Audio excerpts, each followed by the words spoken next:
আজকে একটা আমরা টপিক নিয়ে আলোচনা করব। এই টপিকটা কিন্তু পরীক্ষার জন্য খুবই ইম্পর্টেন্ট।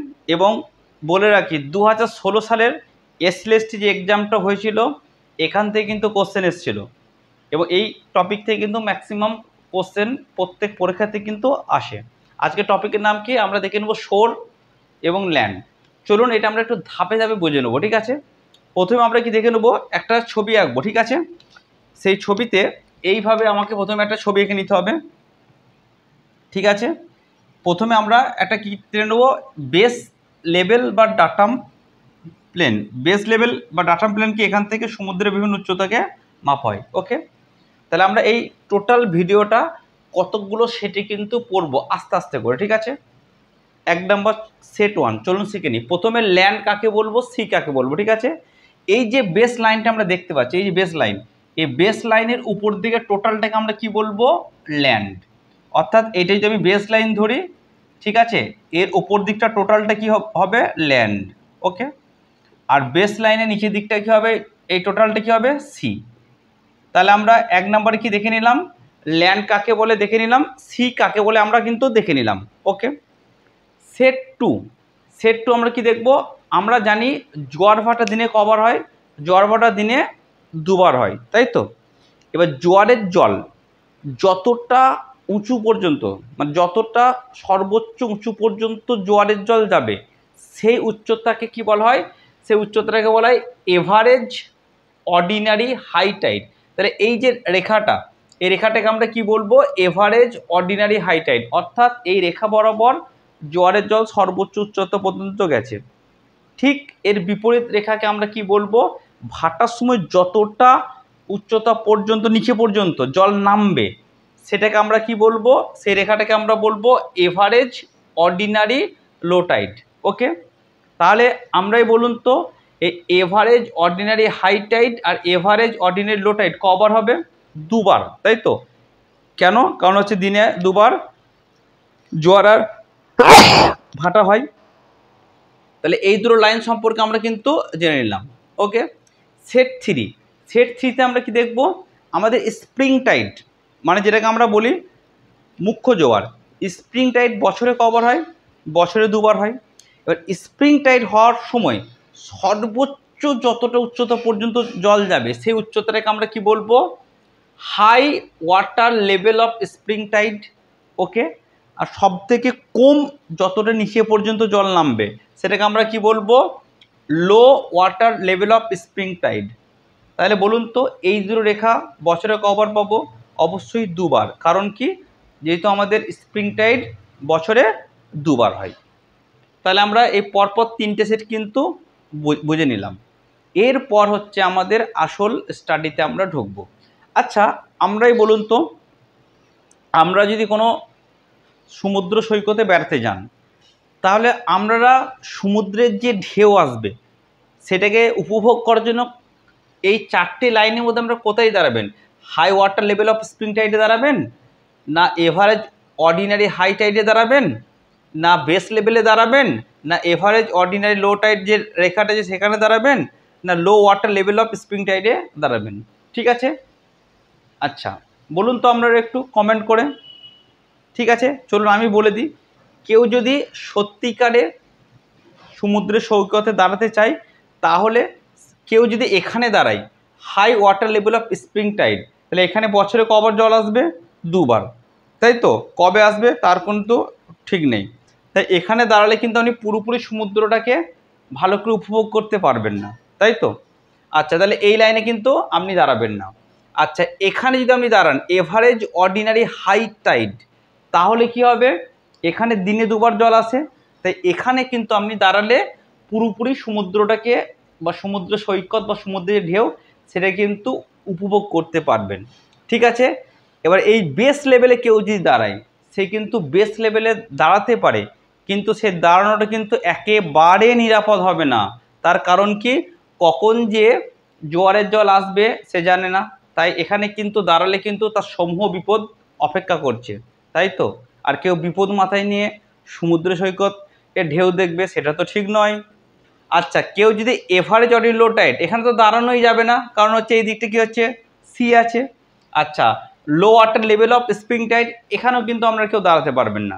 তাহলে সব থেকে ভালো যদি উপভোগ করতে হয় তাহলে আপনাকে কোথায় দাঁড়াতে হবে, আপনাকে এই জায়গায় দাঁড়াতে, এভারেজ অর্ডিনারি হাই টাইড, এই যে রেখাটা আছে এখানে দাঁড়াতে হবে। আচ্ছা চলুন আমি দাঁড়িয়ে গেলাম, আজ এখানে দেখা গেল আপনি দাঁড়িয়ে গেলেন, এই যে আপনি দাঁড়িয়ে গেছেন এখানে, তাই তো।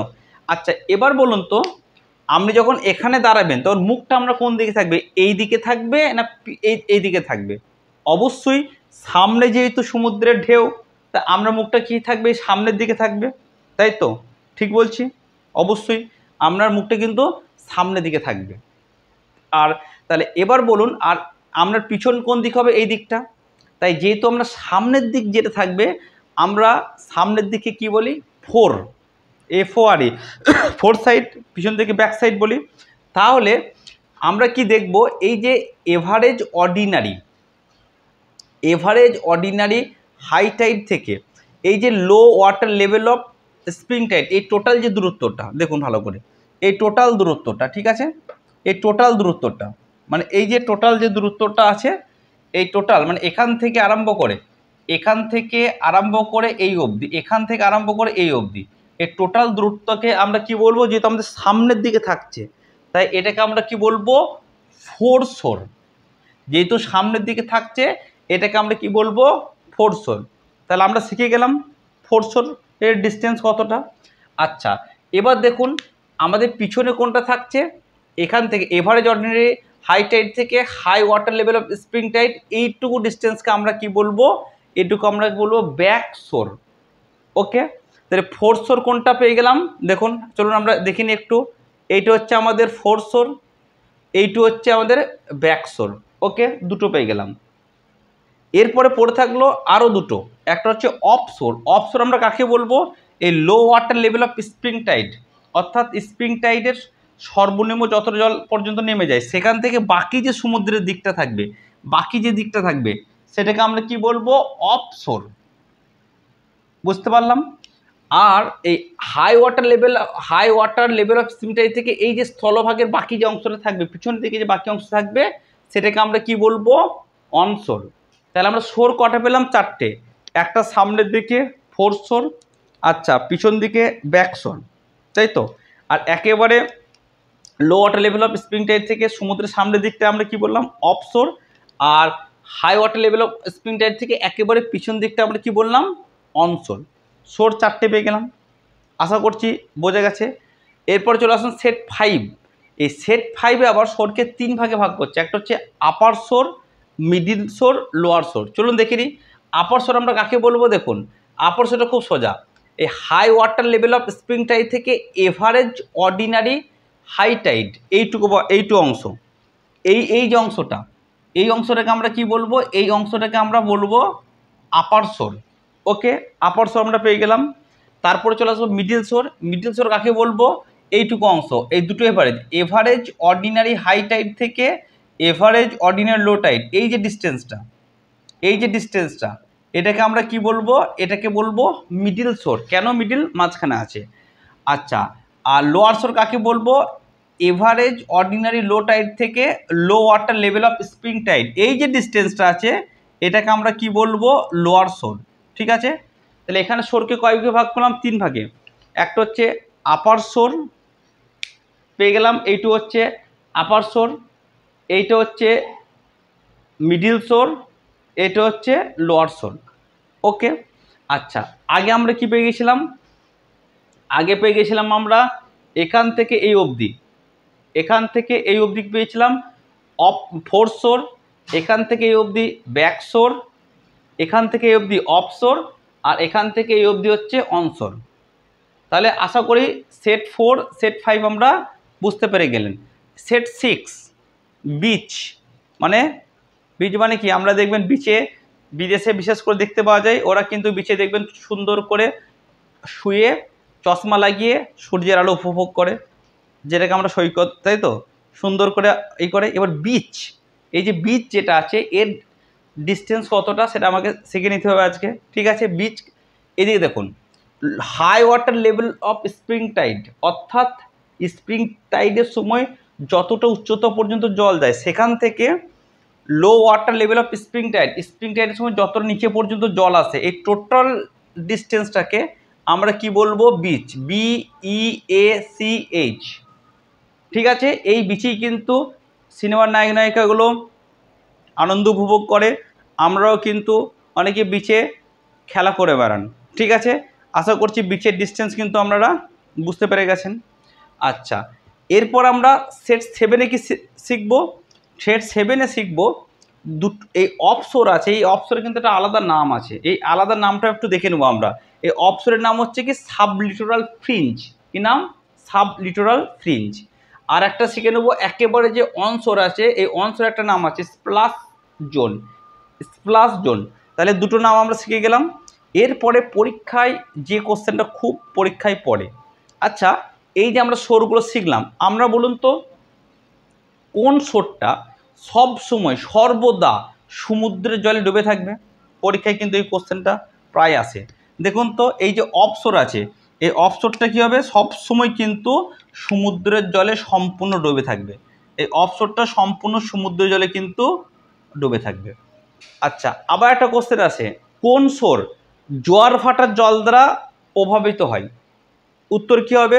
অবশ্যই ফোরশোর। দেখুন তো এই ফোরশোর, যেহেতু এখানে জোয়ারের জল সর্বোচ্চ সীমা পর্যন্ত যাচ্ছে, আর যেহেতু এখানে ভাটার জল সর্বোচ্চ সীমা পর্যন্ত যাচ্ছে, জোয়ার ভাটার জল কী হবে? এখান থেকে এর মধ্যে আপনার ওঠানামা করবে, তাহলে ফোরশোর কী হবে? ফোরশোর কিন্তু জোয়ার ভাটার জল দ্বারা প্রভাবিত হবে।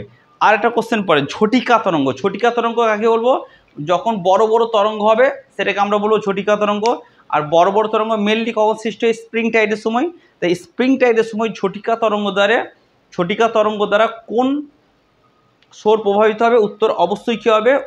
উত্তর অবশ্যই হবে এইটা, আপার শোর। ঠিক আছে, কারণ দেখুন এই লেভেল পর্যন্ত কি হচ্ছে? স্প্রিং টাইডে জল যাচ্ছে, ঠিক আছে, আর এই লেভেল পর্যন্ত নেমে যাচ্ছে, তাই এই উত্তর কিন্তু দুটো হবে। একটা হচ্ছে আপার শোর কিন্তু আমরা ঝটিকা তরঙ্গ দ্বারা প্রভাবিত হবে, আর এখানে কিন্তু এই ফোরশোরটাও কিন্তু হবে। আশা করছি ব্যাপারটা বুঝতে পেরেছেন। এবার এখান থেকে পরীক্ষায় কি কোশ্চেন পড়ে? পরীক্ষায় যে কোশ্চেনটা বারবার পড়ে সেটা হচ্ছে এই প্রত্যেকটা যে শোর আছে তার বিস্তার পড়ে, ডিস্টেন্সটা পড়ে, অর্থাৎ ফোরশোর কোনখান থেকে কোনখান পর্যন্ত ফোরশোর, কোনটা ব্যাক শোর, কোনটা অফশোর, এটা পড়ে, কোনটাকে আমরা মিডিল শোর বলবো সেটা পড়ে, আর কি বলে কোন শোরের অপর নাম কি সেটা মাঝে মাঝে দিয়ে দেয়, কোন শোর সমুদ্রের জলে সম্পূর্ণ নিমজ্জিত থাকে সেটা দিয়ে দেয়, কোন শোর জোয়ার ভাটার জল দ্বারা প্রভাবিত হয় সেটা পড়ে, কোন শোর স্প্রিং টাইড দ্বারা প্রভাবিত হয় সেটা কিন্তু পড়ে। এই টপিকটা আশা করি আপনারা বুঝতে পেরেছেন। এই টপিকটা আপনারা বোঝার পরে আমি কয়েকটা কিন্তু মক টেস্টের জন্য কোশ্চেন আমরা দেবো। আমরা এই টপিকটা কতটা ভালো বুঝতে পেরেছেন ওই মক টেস্টের উত্তরগুলো দেওয়ার সময় আমি বুঝতে পারবো। ঠিক আছে, আশা করছি এই টপিকটা আমরা খুব ভালো করে বুঝে মক টেস্টের উত্তর সম্পূর্ণভাবে ঠিক করতে পারবেন। ঠিক আছে, চলুন এবার তাহলে মক টেস্টের উত্তরগুলো নিয়ে একটু কোশ্চেনগুলো আলোচনা করা যাক। আপনারা অবশ্যই বাড়িতে করবেন, উত্তর পরের দিন কমেন্ট বক্সে দেওয়া হবে। চলুন, আমরা তো শিখে নিলাম কোনটাকে অফশোর বলে কোনটাকে অনশোর বলে, সবই শিখে নিলাম। এবারে তাহলে এখানে একটা মক টেস্টের জন্য আমি 19টা কোশ্চেন দিয়েছি। ঠিক আছে, এই 19টা কোশ্চেন উত্তর কিন্তু আপনাদেরকে করতে হবে, উত্তর পরের দিনে পেয়ে যাবেন। চলুন তাহলে আমি কোশ্চেনগুলো একে একে পড়ে দিই। 1 নম্বর কোশ্চেন, বেস লেভেলের উপরের অংশকে কি বলে? A land, B sea, C ocean, D all of the above. 2 নম্বর কোশ্চেন, বেস লেভেলের নিচের অংশকে কি বলে? A land, B sea, C coast, D all of the above. 3 number, জোয়ারের কারণে সর্বোচ্চ উচ্চতা পর্যন্ত জলসীমাকে বলে? High water level of spring tide, low water level of spring tide, average ordinary high tide, average ordinary low tide. পরবর্তী question 4 number, ভাটার কারণে সর্বনিম্ন উচ্চতা পর্যন্ত জলসীমাকে কি বলে? আচ্ছা, এখানে আমি একটু সংক্ষেপে লিখেছি, কারণ যেহেতু বোর্ডে এমনি জায়গা কম, তো এই বড় লেখাও লিখতে গেলে কিন্তু অনেক জায়গা লাগতো, তাই এটাকে লিখেছি HWLST, মানে হচ্ছে high water level of spring tide, B হচ্ছে low water level of spring tide, C হচ্ছে average ordinary high tide, D হচ্ছে এভারেজ অর্ডিনারি লো টাইড। পরবর্তী কোশ্চেন 5 নাম্বার, স্প্রিং টাইডের কারণে সর্বোচ্চ উচ্চতা পর্যন্ত জলসীমাকে কি বলে? এ হচ্ছে high water level of spring tide, D হচ্ছে low water level of spring tide, C হচ্ছে average ordinary high tide, D average ordinary low Tide. 6 number spring Tide এর কারণে সর্বনিম্ন উচ্চতা পর্যন্ত জলসীমাকে কি বলে? এ হচ্ছে high water level of spring tide, low water level of spring tide, average ordinary high tide, average ordinary low tide. পরবর্তী question, average ordinary high tide থেকে low water level of spring টাইডকে বলা হয় foreshore, B হচ্ছে backshore, C হচ্ছে offshore, D হচ্ছে onshore. এর পরবর্তী question 8 number, average ordinary high tide থেকে high water level of spring tide পর্যন্ত দূরত্বকে কি বলে? এ হচ্ছে ফোরশোর, বি হচ্ছে ব্যাকশোর, সি হচ্ছে অফশোর, ডি হচ্ছে অনশোর। তারপর 9 number question, low water level থেকে সমুদ্রের দিকের অংশকে কি বলে? A foreshore, B backshore, C offshore, D onshore. পরবর্তী question 10 number, high water level থেকে ল্যান্ডের দিকের অংশকে কি বলে? Foreshore, A B backshore, C foreshore, D onshore. 11 number, high water level of spring tide থেকে এভারেজ অর্ডিনারি হাই টাইড পর্যন্ত অংশকে কি বলে? A upper shore, B middle shore, C lower shore, D all of the above. 12 number, average ordinary low tide থেকে low water level of spring tide পর্যন্ত দূরত্বকে কি বলে? A upper shore, B middle shore, C lower shore, D হচ্ছে all of the above. 13 number, average ordinary low tide থেকে low water level of spring tide পর্যন্ত দূরত্বকে কি বলে? এ হচ্ছে আপার শোর, বি হচ্ছে মিডল শোর, সি হচ্ছে lower shore, D হচ্ছে all of the above. 14 number question, high water level of spring tide থেকে low water level of spring tide পর্যন্ত দূরত্বকে কি বলে? A upper shore, B middle shore, C lower shore, D হচ্ছে all of the above. 15 number question, sublittoral fringe বলা হয় offshore, onshore, foreshore, backshore. Splash zone বলা হয় offshore, onshore, foreshore, ব্যাকশোর। 17 নম্বর, সম্পূর্ণ সমুদ্রের জলে ডুবে থাকে বা নিমজ্জিত থাকে। A offshore, B foreshore, C upper shore, D all of the above. 18 number, জোয়ার ভাটার জলে প্রভাবিত। A offshore, B foreshore, C upper shore, D all of the above. 19 number, ঝটিকা তরঙ্গের দ্বারা প্রভাবিত। A offshore, B foreshore, C upper shore, D all of the above. আশা করছি এই ভিডিওতে অফশোর কাকে বলে, অনশোর কাকে বলে, ফোরশোর কাকে বলে আপনারা বুঝতে পেরেছেন। কোনটাকে আপার শোর বলে, কোনটাকে মিডল শোর বলে, কোনটাকে আপনার শোর বলে, সমস্ত শোর এবং কোস্ট সম্পর্কে সমস্ত ধারণা আশা করছি বুঝতে পেরে গেছেন। এবার এই টোটাল ভিডিওটা দেখার পরে আপনারা এই উত্তরগুলো করবেন। Thank you.